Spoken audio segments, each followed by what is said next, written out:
So what did you think about the resources that we had to use in Ratcliffe?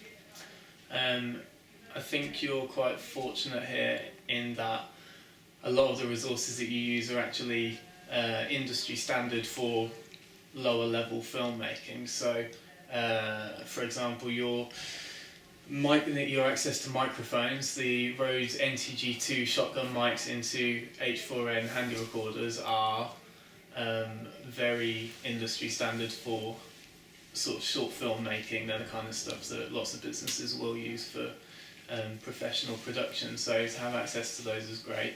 Also, the software that you use in Final Cut is, very widely used in the industry. Maybe not so much for feature film, but certainly for short films or commercials, a lot of television stuff. So I think the access that you guys have to resources here is a lot better than the access that a lot of other schools would have. So you should feel very fortunate in that. Cool. Do you think it's more of a matter of learning the skills or actually performing them and practicing them a lot? Someone once told me that you can learn all of the theory behind some kind of technical course that you like, but if you can't change a plug, then you won't get a job. So I always think that it's worth actively, trying out as many different areas of a creative and technical course as you possibly can. So, for example, just spend your weekends filming things, even if it's on your phone. Making films is the best way to learn how to make films. It's all trial and error, so it's good to have the background knowledge. All of the theory is really helpful. Learning industry standard kind of techniques and skills, but at the end of the day, you need to practice to get to a good level.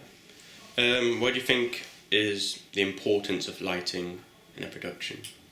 Lighting is one of the most important things in any production. It's something that you need to have as much control over as you can.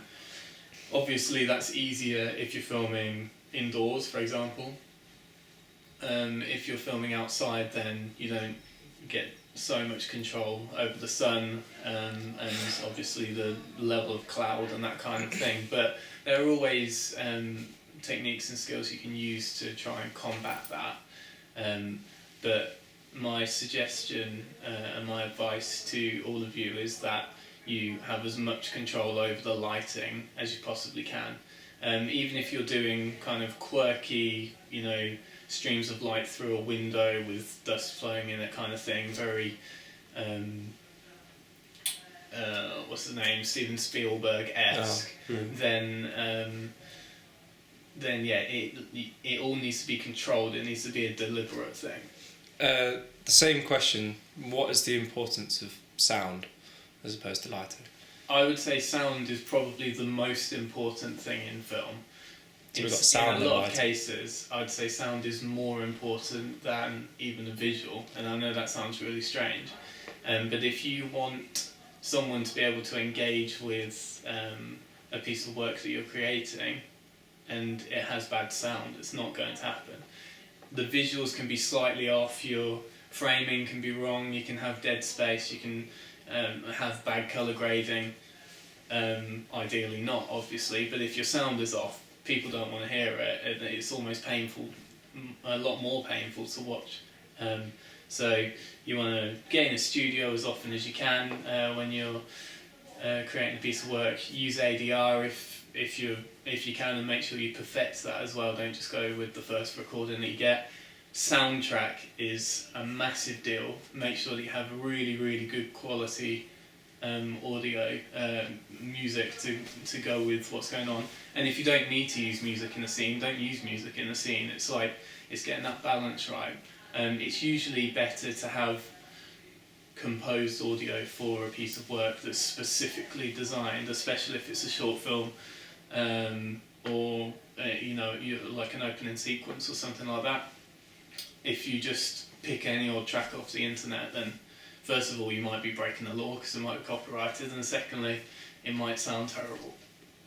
Do you think the ADR of the businessman was used to the best effect possible? Businessman is the guy on the platform. Other side of the phone. station who we had to change the frequencies of. Yeah, the ADR for that was quite good. I know that the situation in which you recorded it was a great situation for recording that particular sound, because you needed it to sound roomy and you needed it to sound distant. So setting your subject a bit further away, but using still good quality equipment, enabled you to really play around with that sound and make it sound exactly as you needed it to. And standing your subjects in front of the curtains when you're recording deadens any of that reflection coming back into the microphone, and it gives from a much better quality sound. Cool. Well, thank you.